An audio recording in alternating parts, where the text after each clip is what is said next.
muslimat yang dirahmati Allah semua. Okey, baru-baru ni viral satu cerita membuatkan hati saya tertarik. Cerita dia pasal haji ni. Okey, nama haji ni Amir Al-Mahdi.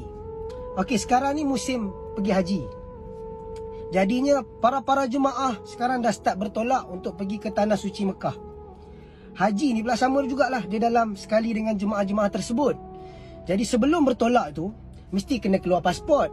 Dia keluarkan pasport, dia bagi dekat penerbangan tu. Jadi diorang cek pasport dia ada masalah. Jadi ada masalah, dia tak dapat pergi. Kalau dia nak pergi juga, jadi pasport ni kena buat makan masa. Jadi pilot pihak penerbangan cakap, minta maaf haji, kami tak boleh bagi haji pergi. Jadi kami kena bertolak. Jadi haji ni bertegas, saya nak pergi juga menunaikan haji. Jadi haji ni tunggu dekat airport.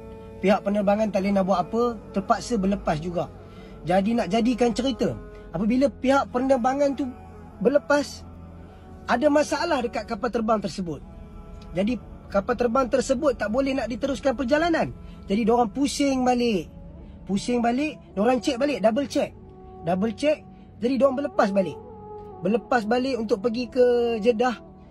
Jadi pihak kapal terbang tersebut ada masalah lagi, 2 kali masalah.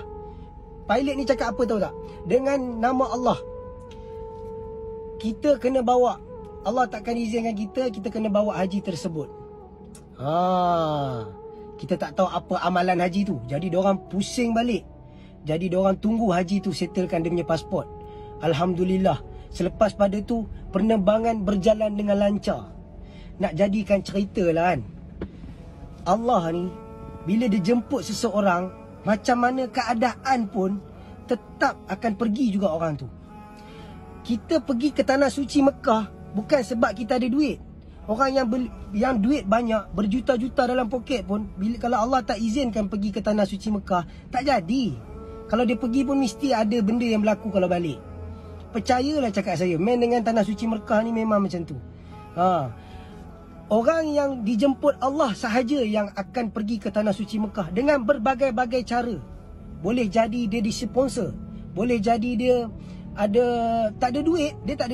Tapi bila Allah jemput dia, macam-macam cara boleh. Boleh pergi naik basikal, boleh pergi naik motor, ada orang sponsor. Seperti yang jadi pada kisah Al-Mahdi ni. Okey, sama-samalah kita kan, kita ambil ikhtibar daripada cerita ni.